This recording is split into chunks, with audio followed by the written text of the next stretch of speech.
Welcome to the Smokies and Wine podcast with JB and Jamie, with the best guests, wine and chat. You know it makes sense. Sponsored by Clackenview Wealth Management, working with you today to plan for your tomorrow. Welcome to the Smokies and Wine podcast. Today we are drinking the Ramirez de la Pesquina Rioja Crianza. It's a 2016 bottle that we've been supplied by our friends at Wine and Something. So check them out and don't forget to put in the discount code Smokies10 for your 10% off. We are delighted to have a legend of the boxing world here, Christy Martin, the coal miner's daughter. How are you? I'm great, and happy to be with you guys. We had to make a few adjustments to get here, but happy to finally be able to connect. All right, good to have you here. Delighted to be sharing the story with everyone over in the UK as well. And what a story it is. Easiest place to start, like anything, is at the beginning. You grew up in a little small, we live in a small town over here, but you lived in an even smaller town than we did. There was only about 500 people or so, wasn't there? Right. And I think when I explain to people that I'm from a really small town, I don't know that they can grasp it mentally, because even if, like you guys say, you're from a small town to you is still grocery stores and gas stations and many streets. There's one street that goes through my little town, and we have, no traffic lights, no stop signs. It's like 1 mile. 1 mile. That's it. So literally a one-horse town, yeah? Yeah, absolutely. I mean, it's very small. So to get out of there and do the most awesome things that I've got to see so much of the world through boxing, it was a true blessing.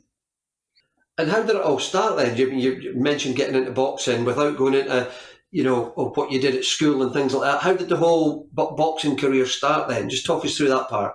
Yeah, the whole boxing thing. We had this tough man. I don't know if you guys have that over there, but we had tough man, right? And remember, I'm from a very small town in southern West Virginia. A lot of coal miners, a lot of bar fights. So we have a lot of guys that think they're tough guys. So the tough man contest would come around every year, and so many guys would go join it and fight each other and bring in lots of people. I mean, this thing would sell out every time. I mean, like 5,000 people, but the building was full. It was sold out. So I would keep after the promoter, when are you going to let women do this? And why did I think that? I mean, even today, I'm like, why did I think that? I had never seen a woman box before. So why did I think that we should have a women's version of this tough man contest? Did you fight brothers or something? Or No, I had one younger brother who recently passed. But no, I mean, we didn't fight. There are 4 years between us, so there's kind of enough age difference that I was doing my thing, he was doing his thing. I had all boy cousins, but we played sports. We didn't fight. I don't know where the aggression came from, or where I thought. I think because people said I couldn't do it or I shouldn't do it, that made me want to do it. I have a lot of that I'm going to show you attitude, and that's just what happened. I stayed after the promoter, and finally he decided to have the women's version, or women's division, I should say, in the tough man contest, and a new career was born. I certainly didn't grow up thinking I want to be a professional fighter, and never, even after having 7 or 8 pro fights, did I think it was a serious thing. I was always going to just come back and teach school. My degree's in education. So I thought I'll just maybe coach basketball or something and teach school, but went on this crazy ride. When did it all click then? Did you think I can do something here? Probably not until actually signing with Don King, which was in late 1993.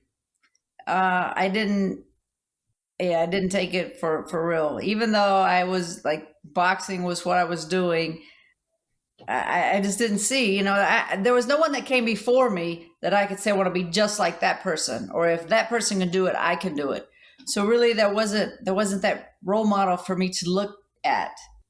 So I guess I just kept hanging in there, get a little better each and every time, and my skills improved. And then finally, when I got to fight on the Don King shows, and then obviously everything turned around, and it was serious at that point. So were you undefeated up to this point? You know what I mean? You'd just beaten everybody, or? No. My first pro fight was my first lesson in boxing. I had never been in a boxing gym before, but I played basketball in college, so I was in good condition. I had a call from a promoter in Bristol, Tennessee, that asked me would I come down and fight his girl, because he knew I had done these tough man contests. And I thought, why not? It'll be a great story. I'll tell everybody, look what I did one time, I went down, I fought his girl, beat the crap out of her for 4 rounds, knocked her down, and still got a draw. And I was like, wow, that was my first lesson of boxing. And then I also, it didn't really give a good ending to the story. So when they asked me if I would have a rematch with her the following month, I said, yes, of course, I'll have a rematch with her, because, I didn't really win. I didn't lose. It's not a good story. Let me try it one more time. And this time I knocked her out cold. They could have counted to 15 and she wasn't getting up. You still got a draw then, yeah? The draw, the first draw. No, the second time they had to count her out. It was done. So then I became that promoter's girl. And that's how my boxing career really, really started. And is it true you hadn't even been, for your first sort of 7 or 8 fights, you hadn't even been in a boxing gym for your first sort of 7 pro fights? Is that right? Right. I had never been in a boxing gym. Again, from a small town in West Virginia, and boxing's just not that popular. So there was no boxing gym as far as I knew. I was a semi-fan. So as I started to have these pro fights, I did buy a heavy bag and put in my apartment at college, and try to watch fighters on TV and then mimic what they were doing. I would try to do that on the heavy bag. But it's very funny, because one of my favorite fighters is so much the opposite of who I am as a person and as a fighter. But one of my favorite fighters to watch was Hector Camacho. A lot of that was just because I thought it was cute. And he was like an arrogant ass, it was fun to watch. But of course I felt nothing like that. And he's a southpaw. But yeah, I would watch the fights and then try to go do the same thing on the heavy bag. Crazy stuff. And that was the main part of your training regime then, just heavy bagging in a room? I played basketball, so I was running all the time. I thought that since I was in basketball shape, surely I was in boxing shape, but that's not the case. You can be in great basketball shape, but that does not translate over to being in boxing shape. I had my gym in Orlando, Florida. Many years later, I would have football players come over from University of Central Florida that, of course, they're football players. They're in great shape, big muscles. They couldn't last 1 round on the heavy bag. It just shows each sport is so specific to the conditioning, the different way that you condition your muscles or your mind too, to get ready. So where did you first learn your ring craft then? Because at the start it must have just been all guns blazing, yeah? It was definitely, I think it was guns blazing almost my entire career. I try not to take any steps back. I wanted to knock everybody out. Every punch I threw, I tried to throw with bad intentions, whether it be a jab, a right hand, a hook, whatever. Every punch was bad intentions. So, yeah, I'm not sure that ever changed. And you were about sort of 21, 22 when you would have first got introduced to gym. Would that be right? At your first sort of proper gym? Yes, I graduated from college, so I was probably about 21 years old, yeah. And went to my first boxing gym in Bristol, Tennessee, and that's where I met Jim Martin, who would later become was my trainer, my husband, and my abuser, and then later attempted to murder me. We'll obviously come on to that because it's unbelievable almost, but what were your initial thoughts then? Because you would have been a young woman, 22, Jim would have been 45, 46, something like that. Was there an initial attraction, or what did you think of Jim at the time, just walking into the boxing gym to see your new trainer? Yeah, the first day I walked into the boxing gym, it was clear that he didn't want a female fighter in his gym. And Jim was the kind of guy that he was male chauvinist, and if he didn't put pig behind it, he was insulted. So, and like he bragged about that. So, you know, after the first day in the gym, I actually didn't want to go back, but my mother had gone with me because I had to drive down about 3 hours from West Virginia, and, you know, just wanted somebody to go with me. So she took the ride with me. And I told her, I said, this guy doesn't want to train me. He's 100% against women boxing. He doesn't want a woman in his gym. And my mom was like, no, stay in there, give it a try. And I thought, a lot of it was, I just had graduated from college. I'm going to take 3 to 6 months and just really live it up, because I know for the rest of my life, I'm going to it's going to be 9 to 5. You got to, be a school teacher, coach some basketball or something. And that's what you're going to do every day for the rest of your life. So I thought, I'm going to take this time and have some fun. Why his gym? Was he highly respected in that area, or why did you end up there? He actually had been hired by the promoter to train the promoter's son. So Jim was actually new to Bristol, Tennessee as well. He was from Lafayette, Indiana, which was a few hours away, maybe like 5 or 6 hours away, probably, from Bristol, Tennessee. So he had just moved down to Bristol, and then I moved to Bristol. So we were really new to the area. Neither of us knew any people there. So part of that is, I guess we filled up time for each other. What do you want to do after you get? What are you going to do after you work out? Well, I don't know. I don't know anybody. I don't know any place around here. Maybe I'll just go get something to eat. Well, I'll come along with you. And then it was just too many of those. I'll come along with yous, and I was a young person and a kid, really, and believed a lot of the hype and the bullshit that he said that was intriguing. And he had great stories. As time went on, I found out were just that, stories. But I guess we live and learn, and make mistakes. Would you have said that the way that he manipulated you, certainly later on, would you have said that started at such an early stage as that, or? No, because, when you're young, you unfortunately, getting old, you have the knowledge that you need when you're young, right? Through life experiences, through just life experiences, different things that you experience as you go through. And I didn't have that. And especially, I'm from a young town. I mean, a small town. I'm young. I'm naive to the world, really. And I just fell for his bullshit. So in a way, he took advantage of that and your naivety, yeah? I feel so, yes. And even early in the relationship, this is how mentally he was able to control me. He would tell me that even before I married him, that he would kill me if ever I left. At first, at 22 years old, 21 years old, 22, 23, probably even to 25, 26, I kind of laughed it off. But then as time went on and as he told more people, he didn't really hide that this was the plan. Somewhere along the line, I knew this is the way it was going to end. He was going to kill me. So he's telling people that he would do this to you? Yes. Like jokingly or serious, or?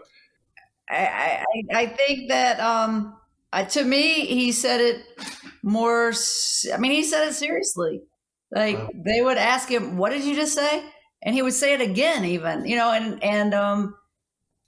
But I think, how many people do we know that you say crazy stuff? Oh, I have to shoot that person, or but you really don't believe it, right? So I'm guessing those people didn't really think that. Of course, now afterwards they've come back to me and say, "I'm so sorry," but. All that aside, what was he actually like as a boxing trainer then? Because, you were flying through, what did you have, about 19 wins in a row or something like that? So what was he like as a trainer? As a trainer, I'll give credit where credit's due. And it was a very good, I think it was a very solid amateur fundamental trainer. Okay. I think he gave me really good fundamentals. but I could have been so much better. And at different points in my career, I would have conversations with him about hiring somebody else, even if he can still be the voice, but let's get another opinion. Yeah. Because I think a couple things. Number one, I had outgrown him. Number two, a fighter or an athlete of any kind, you get a little bit, you hear the same voice over and over, you stop paying as much attention to that same voice. So sometimes I think a little change up is good for most athletes.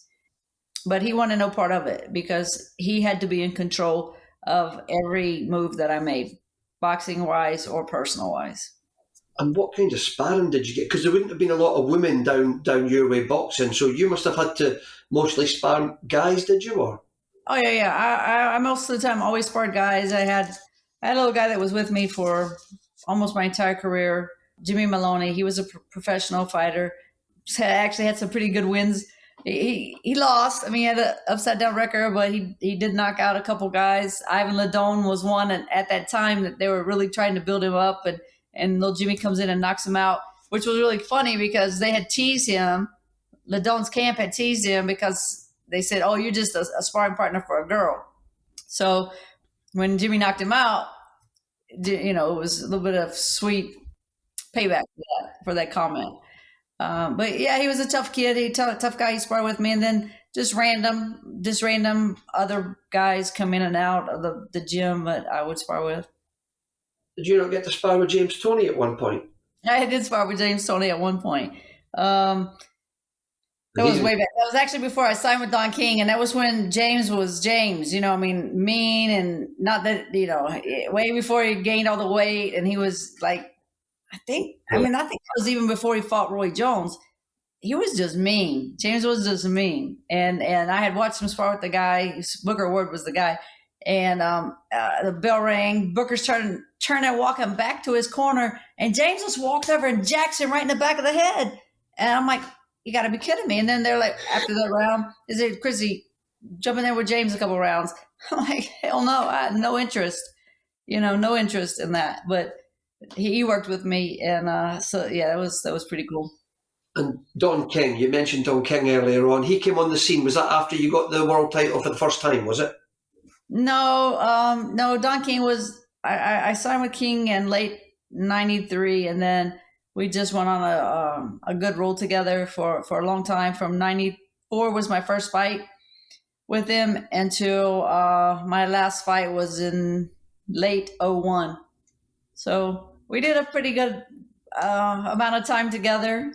I think together we definitely changed the outlook and the perception of women's boxing. I'll go as far as to say I think you were a pioneer for sort of paving the way for a lot of other big women to, the purses that they're fighting now for and things like that. You were the one that started the ball rolling for me on that.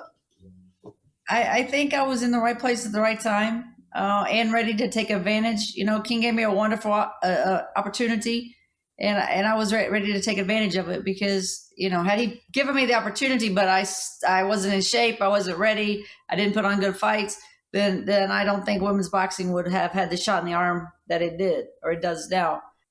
And I appreciate that you noticed that we kind of changed the sport because some of these women that are fighting today, they forget about the ones that came before them. Like even in the 90s when I was fighting, I realized that the ones before me, Jackie Tonawanda, all the way back to Barbara Buttrick, back, in the forever ago.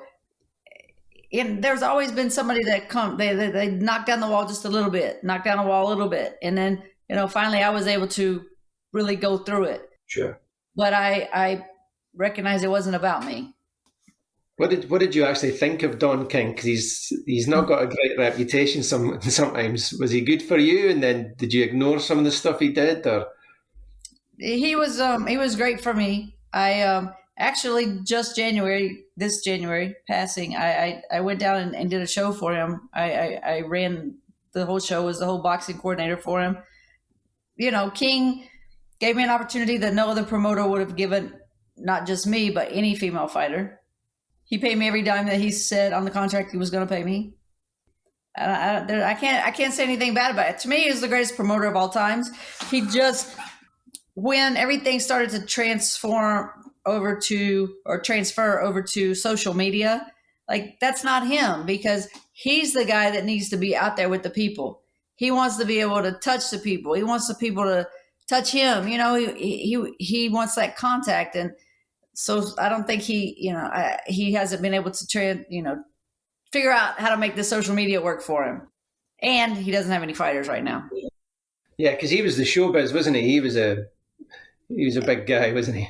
Every fight he did was an event. You know, it wasn't just, I'm going to go watch some fights tonight. No, I'm going to this event. It was always big. It was always bigger than life and blown up. And yeah, it's too bad. Too bad that he couldn't or hasn't been able to move along. But he has the heavyweight champion right now. One of them, Trevor Bryant, the WBA heavyweight champion. So we'll see. You know, who knows? Looking at some of these events that he put on, being from such a small town to then getting signed by Don King and being thrust into the bright lights of Vegas, MGM Grand, for your first fight with him. What was that like from your point of view? Because that must have been night and day to what you were used to. There's not even really words to describe it, because I just remember thinking, sitting across the table from him the day I was signing the contract, I'm like, I am truly a coal miner's daughter, small town. It's kind of like, how the hell did I get here? You're sitting across a table from Don King, who's, Don King's a big dude, and then the aura about him is even bigger, right? So you're like, wow. Julio Cesar Chavez was in the building that day. Tito Trinidad. I mean, all these great champions were in the building in his office. So, and fight in Vegas was just, it's stuff you can't believe. And then, I'm still old enough that the Garden, Madison Square Garden, like holds a special place for me for the fights, even though the younger generation, they see Las Vegas, but I still had that, fight in the Garden. And so when I got the fight in the Garden a couple times, that was, that stuff's unbelievable to me. There's more people that come to the fight than not just in my little town, but probably in half the state. West Virginia, half the state is only 30,000 people. So yeah, pretty exciting. See, when you're walking into the ring that first time in the MGM to fight Susie, what were your legs like and things? You must have had the butterflies going and all the rest of it for Susie Melton. It's just like, first of all, Susie Melton she was from North Carolina, and so we're both from the East Coast area, and people had told me you better stay away from her. She's like really, strong and tough, and be careful with her. So here we are, first fight with Don King. They bring the girl in that's supposedly already, they're telling me that she's better than me. So I was nervous about that. But then, you're at the MGM Grand, and that was actually the first fight, the first boxing event. That was the first event that opened up the MGM Grand. So, on top of all these things, even that was even more excitement. Yeah, it was nerve-wracking. But the cool thing was, by the time that, one of the later fights at the MGM Grand, I had got to know all the security guards and, the people that are there, because King had me fighting at the MGM Grand on a regular basis. And, it became home. It became a lot easier, and I was much more comfortable. When was because Mike Tyson was involved with Don King, wasn't he? So when was the first time you were in and around him, and was he as scary live as he is on TV? Mike Tyson was always really cool with me. The first time that I met him, I fought on the undercard when he fought Buster Mathis Jr. in Philadelphia. And that was the first time I met him. And it was really cool, because I was sitting in the lobby in the hotel, and Tyson walks in with his whole entourage, all these people around him. And in some way we caught eyes, and he just started walking over toward me. And I remember thinking, oh my God, my heart's beating so fast. Like, what do I say to him? And he just came over, shook my hand, and he had watched some tapes. We had a mutual friend in common. And I had sent some VHS tapes at the time. and he watched them. So we talked about the tapes for a minute, and then he was on his way. But he was always really nice to me, always good, always very supportive of me being on his shows. And thanks to him, women's boxing got a great boost because everybody tuned in to see Tyson. But I always said I was the appetizer. Speaking of appetizers, then the fight that probably propelled you into the big time and led to you being on Sports Illustrated magazine, the Deirdre Gogarty fight. The Gogarty fight, Deirdre Gogarty is tough as nails and a great person. She's one of the very few that I remain friendly with of my opponents. I'm not one of those that look, I don't need to be your friend. I'm not here to be your friend. But Gogarty, she, fought like hell, and I was really too big for her, but it was a great opportunity for both of us, and I think we made the most of it. And a bit of blood always looks good for the cameras, eh? Well, I laugh and say that was the most profitable bloody nose in boxing history because the blood got everybody's attention, and people thought if I started bleeding like that, then for sure I'm going to quit. And kept fighting. So it was good. It was a nice contrast with the pink trunks. See, at that stage when you've got the highs of that, in your boxing life, what was your personal life like at that stage? Had things taken a turn yet or not quite? My personal life was always hell. And the thing about it is the craziest thing. Like everything that happened to me positive, even down to being on the cover of Sports Illustrated, some way Jim managed to turn it and make it about him and how he had made it possible that happened. It wasn't about that I just had a great fight with Gogarty. It was about what he was able to make happen, that I got on the cover of Sports Illustrated. And at the time, so much was happening. I didn't know what to believe and what not to believe. So, it was easy for him to beat me down. So it was hard. I don't know. It's hard. I mean, my self-esteem still, even today, is, I'm still in the building stage. Really? It was all fake. I mean, the whole, the boxing persona of talking shit and all that, it was, maybe that's who I wanted to be, but that's not who I was. So when you were on things like David Letterman, did you think of it like as a double-edged sword? This is going to be great fun. It's to be on TV, but when I go home, he's just going to be even more jealous? Because it must have just been jealousy. Everything that I did, no matter what it was, he always was able to turn it around. No matter how much fun you would go out and have, and like, wow, this is so awesome, and meet this person, meet that person. A great story. Shaquille O'Neal. You guys know Shaquille O'Neal, right? Basketball player. So he lived in Orlando when I lived in Orlando, and again, a mutual friend. But we were doing this. It's like a ride, a carnival kind of ride, and I had already done it. But Shaq came up and he's talking about coal miner's daughter, and he's a big boxing fan and everything. So he asked me would I do it with him. And I was going to do it with him because it's Shaq. I mean, it's not like I was doing it with some guy from, that's next door that I think's really hitting on me or something like that. It wasn't like that. It was just two athletes that knew each other and I whatever. So I was going to do it. And Jim actually left me there, got in the car, drove off and left me. I did not do the ride with Shaq. But those were the kind of things that happened. I mean, it was like, no matter what happened positive, it was always 80% of the time I was going to come home to some kind of bullshit from Jim. That must have been an awful way to live. It was, because in front of the cameras, everybody thinks I just had an easy and perfect life. And behind the cameras, it was hell. I mean, it was hell. I lived in a box, as I tell people, I lived in a box. And I knew how close to the edge to get. And sometimes I bumped the edge really hard, like I want out. And it didn't work. I mean, it just wasn't, it was, you're beat down so much, it's not worth the fight anymore. And that's where I was. I was just tired of fighting. And your boxing career was at this stage obviously going from strength to strength. We won't go over every single fight you had. You had far too many to go into in depth in every single fight. But your next sort of big fight, if you like, was, I think at your own admission, the best performance that you've had against Lisa.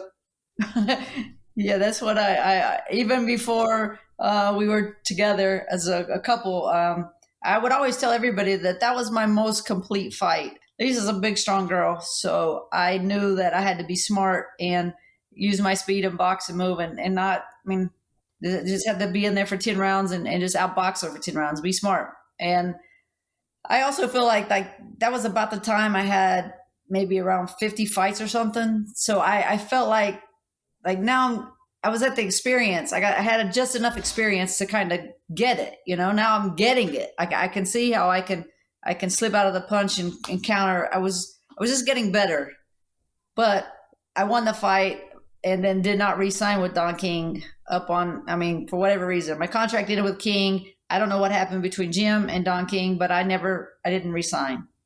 And so it was really from that point on, the fights were sporadic, nothing planned. It wasn't like fighting with King. You're going to fight at least once every 3 months. And I was dealing with a lot of shysters. You were still world champion though at this time, yeah?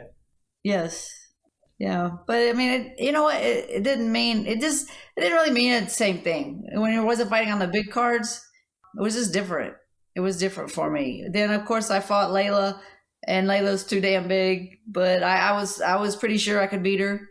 But she caught me with a great right hand. First punch she threw, I was done. And I told her recently, in the last probably 6 months, I talked to her. I was like, Layla, you do know that you knocked me out with the first punch you threw, right? She said, no, I didn't. I didn't know that. And she said, I'm going to go back and take another look at it. All right, thanks. And then, of course, there was the Riker fight that was supposed to happen that didn't for $1 million. So that one hurt me. And at that point, that's when I should have retired because I was tired of boxing. I was tired of fighting the fight on the personal side. And then there was nothing left for me boxing because Lucille was the one that so many people had talked about wanting to see, and everything else was it really became a job, and it was for a payday. And I had always said that I don't want to do boxing if it's a job. I won't just do it for a payday. I just want to step back a little bit because for some people listening, they won't know some of the backstory to some of this. So when you say Layla, this is Layla Ali, Muhammad Ali's daughter, that you fought there. But did you not have to go in with rocks in your trousers just to make weight? Because she was about 15 pounds heavier than you and a good, about 6-7 inches taller than you as well. Yeah, she's a big girl. I weighed in with full military fatigues on, so I had stuff in my pockets. I weighed 147 when I left my hotel room, but by the time I put everything on, I think it got me up to 160 or 162. So we made the fight happen, and it was a great business fight. We sold out the venue.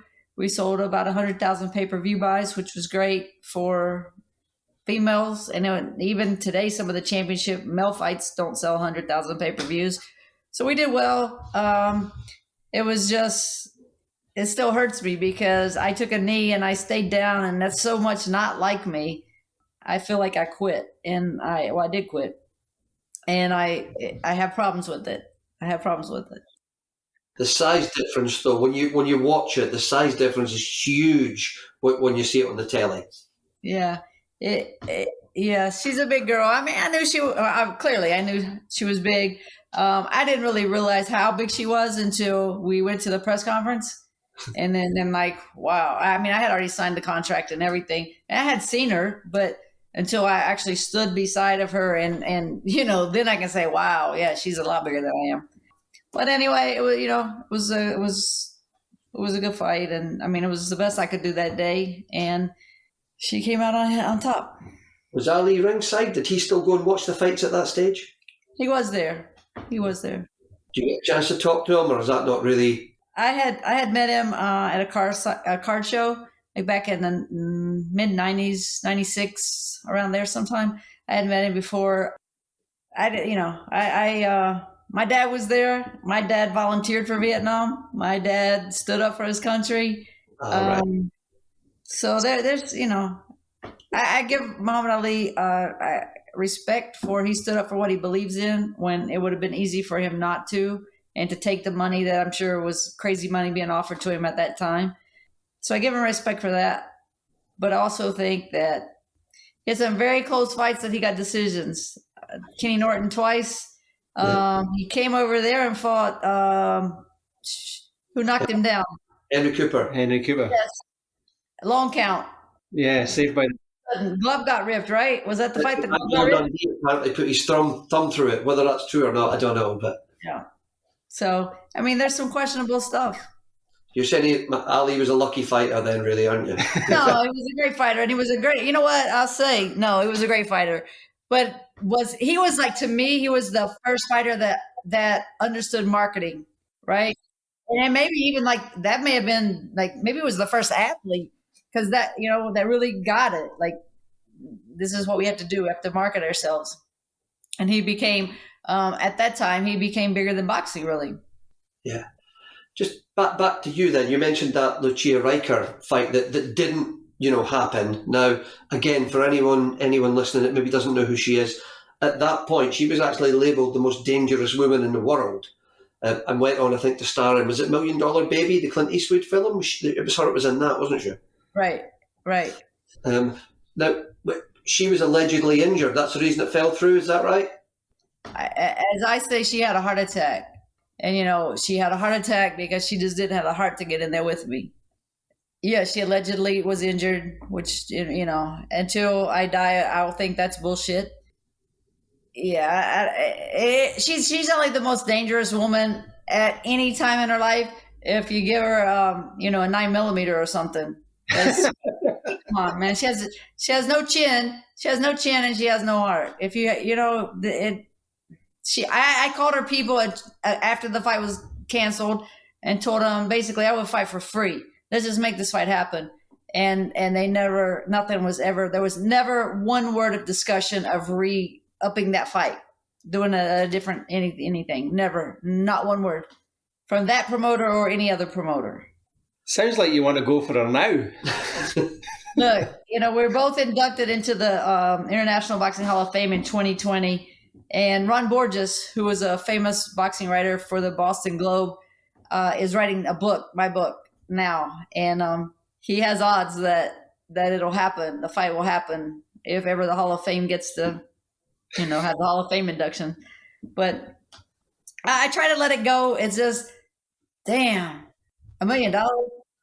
You're trying to go, I can notice. It would have been the biggest fight in women's boxing by a mile had it happened, though, because that would have been a proper mega fight, yeah? For sure. Was it hard to get up for Holly Holm then? Because that was who you fought when Lucia fell through. So I remember sitting on the corner, on the stool in the corner, round 5, round 6, something like that, and just thinking, what am I doing? Why am I here? BFE, New Mexico, and I'm supposed to be fighting for $1 million in Las Vegas against Lucia Riker, and I'm fighting this tall southpaw that I didn't even have one day of southpaw sparring. She didn't want to fight. I mean, all she did was run. I went and stood in the middle of the ring, and the referee tells me I have to fight. I mean, what do you mean? I've chased this bitch for like 5 rounds. I'm tired. I'm not gonna fight. Let her come fight me. If you don't fight, then you're going to be disqualified. I'm like, I don't want to chase her anymore. But I really didn't want to fight anymore. I was like, I'm done. Because I had trained so hard and I had put in all my effort into getting ready for Lucia. And when it didn't happen, I should have just walked away. Again, boxing life and personal life. Your personal life would have really been starting to be miserable at that stage. At what point, it's well documented that you started taking cocaine to, dull the pain of the way that Jim was treating you. Would that have started then, Christy, or was it a bit later? It was after Holly Holmes, but it was before Valerie Mafu. I don't remember when that fight was, but I know it was before that fight. Yeah, I mean, I was coking it like crazy every day, 24/7. I'll be up for 3 or 4 days at a time. I hated life. I was ready to die. I mean, I didn't care anymore. Didn't matter. I mean, I was dead. I'm living this screwed up life that now the boxing's gone, basically. I'm doing these small fights that really don't mean anything. So boxing's gone. Why am I still here? And then that's really to the point that I got. And the fact that I walked through my house one night, coked up, probably like 4 or 5 o'clock in the morning. And I looked in the mirror. I'm like, wow, you look like an addict. I'm like, no, you are an addict. And I wasn't able to like immediately quit like that at that point. But a few days, within a few days, I was done. And I was back in the gym, and I told him, I'm leaving. I'm done. I want a divorce. You can still train me. We can still play this pretense if you want and try to make, a few more dollars, and then you go your way, I'll go my way, and let's be done. Of course, as I left that day in November 2010, he said, if you leave me, I'll kill you. And I turned around and looked at him right in his eyes and said, do what you have to do, Jim. And I knew. I mean, when I left, I knew he would kill me. So I was ready. Maybe. I thought I was ready. You've admitted before how determined you are. You had to be so determined that night. Without me paraphrasing anything, from your point of view, you walk in the door, it's about 5:30 at night.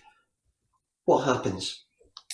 Yeah, I told him that I was going to the gym, but I had a massive headache, and I just wanted to lay down for a little while. And the whole time that I'm trying to lay down, he's sharpening his knife, and he sharpens knives all the time, so I really didn't think a lot about it.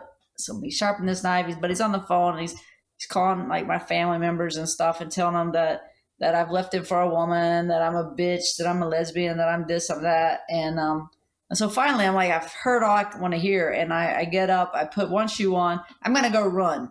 I'm like, in my mind, I'm going to go run until my headache stops. It's either going to explode, and that's how bad it hurt, or it's going to stop. So as I set up, he came in and he said, I have something to show you. And I'm thinking, look, we're getting back to the gym. I'm all about boxing. I'm thinking he has a boxing contract. He wants to show me. So he ends up, he has a knife he wanted to show me, and he sucked me with it. He stabbed me 3 times under my arm, like under my side. And then the 4th one went through my breast. And one of those 4, I don't know which one, punctured my lung. And so, I can hear the gurgling. I know, yeah, we got trouble here. And so I try to kick him away from me, and so I can get out. And when I kicked him, he cut my calf muscle almost completely from my leg. We got into the floor, and I'm trying to get away, and he's beating my head into the chest and pistol whipping me. But that's the point where the switch flipped, because when this started, I didn't really care if I lived or died. But as he was beating my head against the chest, I said, you cannot kill me. And I meant it. Like, you cannot. I don't care what you do to me. You're not going to kill me. And he had stabbed his own hand cut his own hand when he stabbed me. So he stopped for a minute and went to take care of his hand. And he would walk in and out of the room, and I would beg him, please don't let me die, and get me help. And you go through all the ups and downs and emotions of trying to say the right thing that's going to get him to help me. And then, but I finally realized he can't let me live, because what am I going to say? I mean, who did this to me? I mean, is he going to trust me that I'm going to say somebody broke in and did it to me? Well, that wouldn't be smart on his part. And so I guess he feels like finally I'm not going to die fast enough. So he came and he stood at my feet with my own pink 9mm. And I told him, you don't have the balls to shoot me. And he shot me. He missed my heart. He missed my heart by 3 inches. And, I guess I passed out, and he must have thought I was dead. But I remember coming to and like looking through the vent in my ceiling, and it was like a direct line to God. And I just said, please let me get out of here. Give me some way to get out of here. And I heard the shower water turn on. And when I heard the shower water turn on, I knew that's God telling me, now's your time. So I got up, and I had tried to get up so many times before, and like the blood would squirt out and it would scare me. So I would lay back down. But I got up this time. I took the gun. He had wiped off the gun and the knife and everything and laid it there. But I picked up the gun. Why? I don't know. I picked up the gun and took it with me. And I picked up my car keys because I'm going to, you know me, I'm crazy and arrogant ass. I think I'm going to drive myself to the hospital. I've been shot. I've been stabbed. I'm cut up all over the place. I'm bleeding. My ear was detached from my head. I get to the car. It's the wrong car keys. So I'm like, you have a choice. Go back in there to try to find the right keys, or just go to the road and basically carjack someone. So that's what I chose to do. The first car went by me, and I'm thinking, how in the world can you just drive by me? But then I also think, here I am, a bloody mess, and with a 9mm in my hand. Who really would stop and get me? And so the next guy pulls up. The next guy comes up, and he's my angel. His name's Rick Cole, and he picked me up, and I handed him the gun, and I told him what happened, and I said, please don't let me die.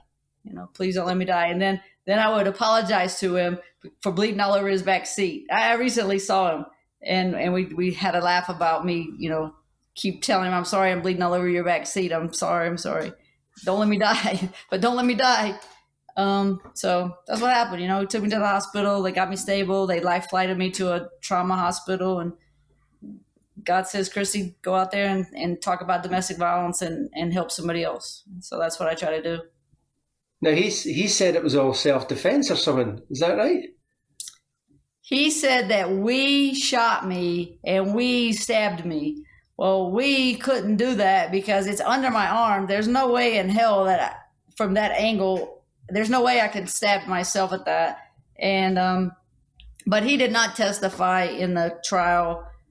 Basically, his defense was no defense. I mean, I thought that he would come with an insanity defense or crime of passion or something like that. She's leaving. I mean, he came with nothing, because in order to have any of those type of defenses, he would have to admit that he shot me.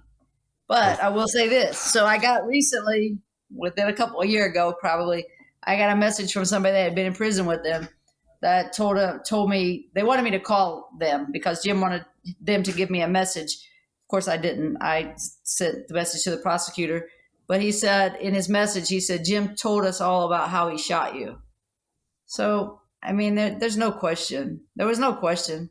They found him guilty in no time. And so he's still in jail. 25 years he got for attempted murder? 25 years, day for day. And he'll be like 92 if he were to live the 25 years. And the good thing about Florida, if you try to kill somebody with a firearm, a knife, or any weapon, that's the minimum. 25 years, day for day.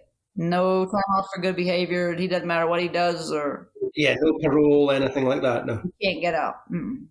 No, and he's gone through all of his appeals, so they've all been denied. So I mean, I guess anything can happen, but I don't anticipate him getting out. I hope not, because if so, he'll try to kill me. Now, just to show how determined a person you are, you got 100 stitches in your leg, as well as all the other stitches. You were told you might not walk again. You were kept in hospital for 7 days, let out on the 8th day. Where did you go? Boxing gym. Boxing gym. I still had the bullet in my back. And when he shot me, I was laying on the floor. So the floor didn't let the bullet go all the way through. Where else was I going to be safe? The bullet was still lodged in you then? It was then, and they had to cut it out for evidence. So sometime later in January, they sliced me. It was right there. You could feel it. I mean, really, the floor's why it didn't go through. Yeah, I went to the gym. And how many weeks you fought again, didn't you, after that? Yeah, I was actually scheduled to fight in February, and I got my rib broken sparring, but I'm pretty sure it was the same rib. It was like the same area where the gunshot went through. So I'm thinking the rib was probably already cracked or broken, maybe a little broken. And then the guy hit me, and it really broke it in two. I couldn't really not breathe hardly. It was very painful. But I ended up fighting in June. I broke my hand in like 9 places, they said. And when they put me to surgery, to sleep for surgery, I had a stroke. So I'm like, okay, God, I guess that means you really don't think I should box anymore. But I did. I wanted to come back, and I was determined I was going to get the 50th win. So I scheduled a fight with Mia St. John, and I lost. And when I lost to Mia, I took the ring announcer's mic and said, look, that's it. I'm done. Because I have zero respect for Mia really as a fighter. And to lose to her was like, no, you lose to her, you're done. And I was done. And you're a school teacher now, yeah? No, I'm doing boxing promotions. I'm promoting boxing, and we have a fight almost every month. This year we've had a fight, and doing some speaking for domestic violence awareness. We also have Christy's Champs, which is my nonprofit that we're setting up in boxing gyms. We're putting computers and things like that for kids to have the access to do homework, or we're trying to get some tutors and mentors in different gyms all over the country. Different people are working, joining up with me. So I'm staying busy. We have a book coming out. I have the book coming out with Ron Borges. We have Netflix is doing a documentary that will be released the 3rd week of August. Major motion picture that's supposed to come, but we've been talking about it for a long time. We'll see. But I think we're on the right track with that finally. The last time you and I spoke about the motion picture, actually, Amy Schumer was going to be playing the character, and obviously she's went on and had a baby and all the rest of it. Is she still in the frame, or is it going to be someone else, do you think? Yeah, I think Schumer's out. It was interesting though, because I got to hang out with her a little bit. She's we're good. We're both those kind of can tell you, go get screwed in like 0.0 seconds. We'll tell you just like that, But I think they'll find somebody else, maybe a little more athletic. I don't know. With Schumer, I never could figure out how anybody thought Schumer was going to be me, because she's funny, and like I don't even have a good sense of humor. And like all this crazy shit that's happened in my life, none of it's been very funny. But Schumer was wanting to make that transition to do like something real, and something that wasn't just funny. Yeah, we'll see. Let's speak about something nicer then. How did you then reconnect with you? You fought Lisa Hallwin, obviously, years ago. How did you then reconnect? Because you now married her. How did all that come about? Right. I was holding shows in Charlotte, North Carolina, hosting, promoting boxing events. And she came. We had been talking on the phone. I was single and just kind of bebopping through life.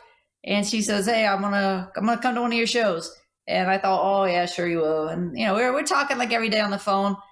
She came to the show, and I don't think we've left each other since. It's been pretty cool. It's good. She's great. She's all about support and encouraging me to take smart risks. To like sometimes I get frustrated with the boxing promotions and like, how am I ever going to get there? And it's just not happening fast enough for me. And, she reminds me, look, Rome wasn't built in a day. Did she never say she should have won more than 2 rounds against you, yeah? Look, she wins every fight. I win one time, that's it. But she wins every fight. And no, I tried. Trust me, it's a very touchy subject. So I don't bring it up. And when other people do, I kind of try to walk out of the area, because it's a touchy subject. I know you're doing your own shows. You're over there, but what about the current crop of female boxers? You know, we've got a couple over here that I think are fairly decent. Katie Taylor, Savannah Marshall. You've got your own ones over there, and Clarissa Shields. What's your own sort of what's your own thoughts on women's boxing today? I think women's boxing was much more competitive in the 90s. I thought we had some really good fighters in the 90s. Yeah, I think Katie Taylor, I think, has really good solid skills, good fundamentals. I think she's probably the cream of the crop. She and Serrano from New York, to me, those are the best two. Clarissa Shields is lucky that she's fighting now and not in the 90s. But other than that, I think, some promoters are giving women's boxing more of an opportunity now. Luda Bella, guys like that over here are putting women's fights together. Top Rank, Bob Arum, they have a few female fighters. I think Golden Boy maybe has a couple female fighters. So we'll see. It just takes somebody to come along that has a good style, but also a good story. It's, as athletes, to stand aside from everybody else, it has to be the complete package. Usually just being really good at your sport's not good enough, unfortunately. Yeah, absolutely. In your prime, would you not have been scared of any of them? The current crop? No, come on. No. These girls? No. I really think that they are all very lucky that they weren't in the 90s. They're lucky, and they're here fighting now, and getting better opportunities. They have the social media stuff, so they have a bigger platform. But yeah, no, we were better fighters back in the 90s. We're hungrier, we're hungrier. Just as we're talking, if you were to speak to Jim these days, what would you say to him? I would say to him, I'm glad you were never able to complete any task you started, because you didn't kill me. You started it, but you didn't finish. Just like many other things that he started, all kinds of projects that he started and he never was able to finish any. And I would bitch about it for 18 years I was married to him. But now looking back, that's his positive, that he wasn't able to finish the project. And what about, you're obviously a big campaigner for domestic abuse. What advice would you give to someone that maybe is in an abusive relationship? You can't stay. And usually the average is it takes women 7 times of leaving to actually leave. You can't give them 7 opportunities. And you can't, you don't know when the day's going to be. I was in a different situation, but then Sure. Most people don't know the day that the trigger's going to flip in that person, and they're just going to lose total control. And it starts out, in most situations, it starts out emotional, it's control, it's mental, but it's going to end physically. Get out. And there's always someone there that will help you and can help you and wants to help you. And it's hard to know who to trust and who to turn to, but you have to find somebody, whether it be at a church, a domestic violence center, school, somewhere, somebody. You have to reach out to somebody. Can't fight it alone.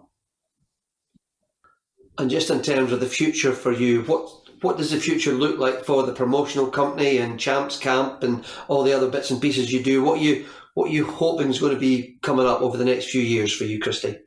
Well, I hope over the next few years I have a good crop of young up-and-coming fighters that I've signed with Christy Martin Promotions. So hopefully we're able to build those guys and get them positioned into fighting for titles, and that the promotion as a whole grows to being one of those promoters you see on TV with Christy's Champs, which is so important to me, is that we just stay out there and keep hammering on the story. I mean, it might be the same story to me, I'm telling the same story over and over and over, but maybe it'll be the first time that somebody out there heard it, or maybe it'll be the first time that, even if you've heard it 100 times before, this is the time it's going to click, and they're going to realize, hey, I can't wait any longer. I can't. It's not going to get any better. I have to make the change now.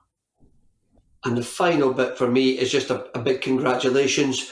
You've been in the Nevada Hall of Fame. You've been in the Florida Hall of Fame. It's the big one now, the International Boxing Hall of Fame. Should that have been last year and just COVID stopped it? It was 2020. So, yeah, it should have been last year. But they've already canceled this year as well. So, I'm like, really? Yeah. They're going to try to do it with 3 classes next year. And I just asked them, could I please have my ring? I want my ring now, because who knows? I could walk out here and get ran over by a truck, and I'll never get to have worn my Hall of Fame ring from the International Boxing Hall of Fame. So, yeah. But he said, no, I couldn't. It gives you more time to get training for the fight. Yeah, there you go. There you go. We'll see. Well, congratulations on it anyway. Christy, this has been fascinating. Your story's unbelievable. It is a series on inspirational women. I don't think there can be any doubt that you're one of those, and everything that you campaign for now is absolutely amazing. If anyone listening takes one thing from it, it's, as you say, don't give people another chance to do something to you. Thanks so much for coming on and having a chat with us. Awesome. Thank you guys for spending your time with me. You've been listening to the Smokies and Wine podcast, sponsored by Clackenview Wealth Management, working with you today to plan for your tomorrow.